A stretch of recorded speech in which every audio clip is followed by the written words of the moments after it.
Que la paix soit surtout bien guidée. Alhamdulillah Rabbil Alamin. Bon, je dis aux gens que, vous savez, je peux venir là avec plein de formulations que vous connaissez en fait, qui sont dans la sunna, etc. Au niveau de l'introduction.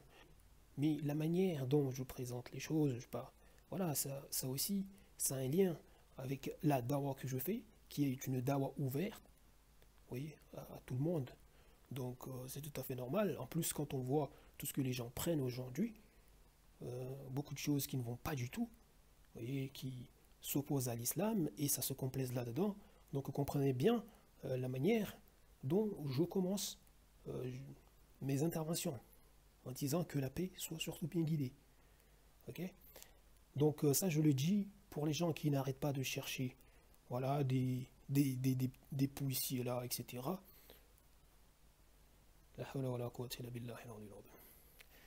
Donc, qu'est-ce que je voulais aborder sur cette intervention?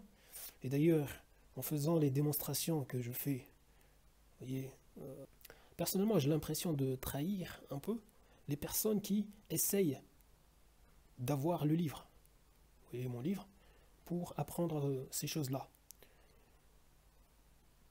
Mais si je fais ça, c'est pour essayer de motiver un peu les gens, leur dire, mais voilà, bougez-vous. Il faut faciliter les gens, Inch'Allah, il faut se faciliter.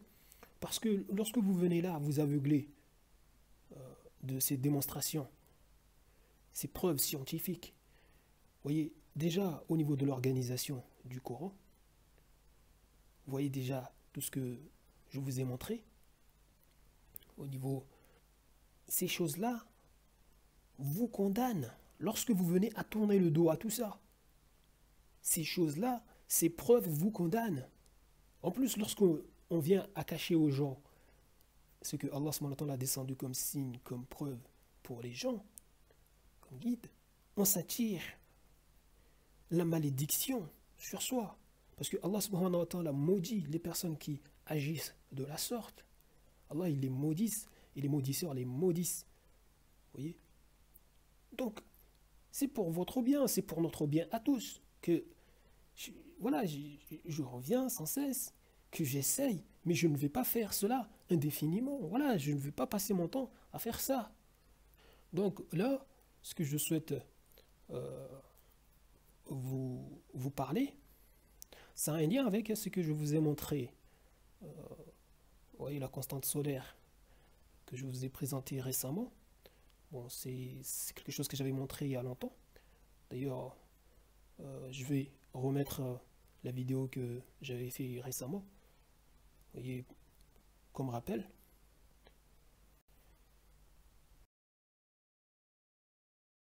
Clairement affiché dans la sourate qui est au milieu, la sourate 36, au verset 38. Et ce verset a été mal traduit. Ça, je l'avais déjà dit. Ce verset, vous le trouvez traduit par les gens, par ceci, et le soleil court vers un gîte qui lui est assigné. Voilà, telle est la détermination. Vous voyez,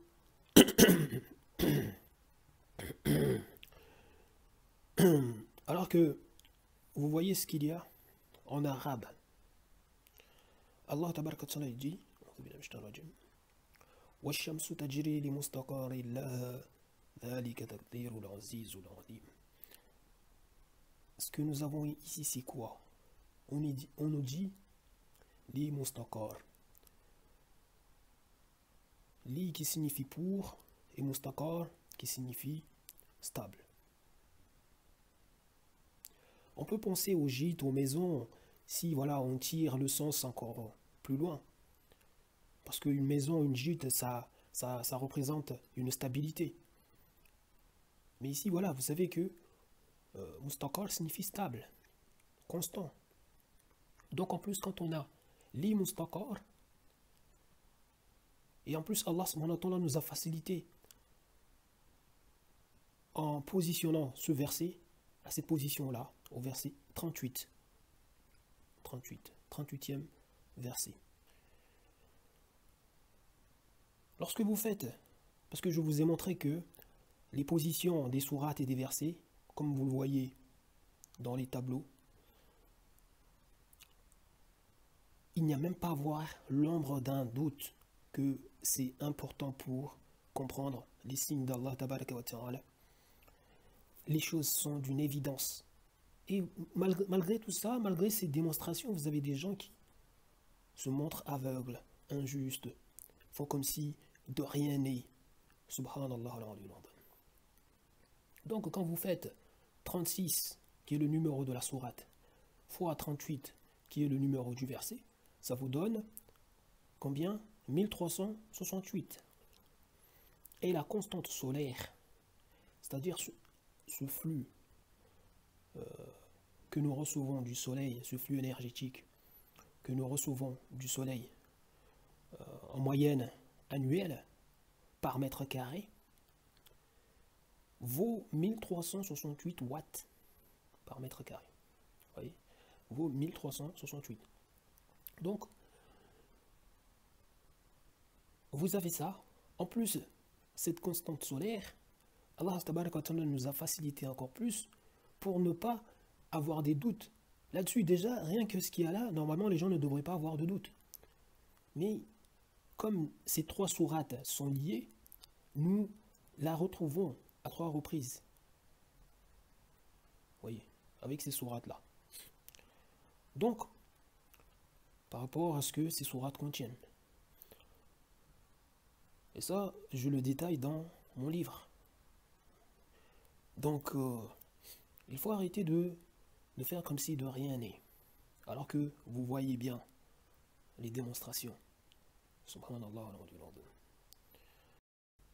Donc, et je vous dis, lorsque vous ouvrez le Coran, vous allez dans la sourate 18, la sourate la caverne, et que vous faites un peu attention à ce qu'il y a. Vous voyez que Allah subhanahu wa ta'ala nous parle du soleil dans le Coran dans 3 endroits, sur 3 versets. Et moi en fait, cela m'est venu à l'esprit d'observer la chose en fait, la mesure de la constante solaire sur ça, lorsque j'étais en train de réfléchir sur ce qu'on nous dit dans le voyage de Dhul Qarnayn. En fait, sur son voyage, donc Allah subhanahu wa ta'ala au verset 86, il nous parle du couchant, du coucher du soleil, vous voyez, avec le voyage de Dhul Qarnayn. Et au verset 90, il nous parle du lever du soleil. Il nous parle du levant là-dessus. Donc, lorsque j'ai additionné ces 2 numéros de versets, parce que comme j'ai compris que les choses ne sont pas organisées n'importe comment, tout tient sur des mesures. Après tout, c'est la parole d'Allah tabaraka wa ta'ala, le créateur de toutes choses, c'est lui qui a orienté toutes choses, a donné à toutes choses ses proportions. Donc, j'ai fait donc 86 plus 90, ce qui est égal à 176. Et là, je me suis dit, bon, vu que là j'ai relevé ces deux points par rapport au voyage de Dhul Qarnayn et le mouvement apparent du soleil, donc on a aussi le soleil est cité au verset 17, ici. Et puis pour Dhul Qarnayn, le rappel commence au verset 83. Je me suis dit, bon, faisons un truc. On va prendre le premier verset où on nous parle du soleil et le premier verset où on nous parle de Dhul Qarnayn.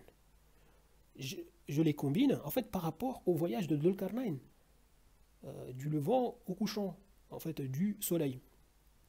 Donc j'ai combiné donc les deux, donc c'est-à-dire le premier verset où on nous parle de Dhul Qarnayn, c'est le verset 83, et le premier verset où on nous parle du soleil, c'est le verset 17. Donc 83 plus 17 égale à 100. Donc lorsqu'on fait donc 176 moins 100, qui est égal 76. Vous voyez, 76, on a ici. Donc j'ai fait 18 fois 76, qui est égal à 1368.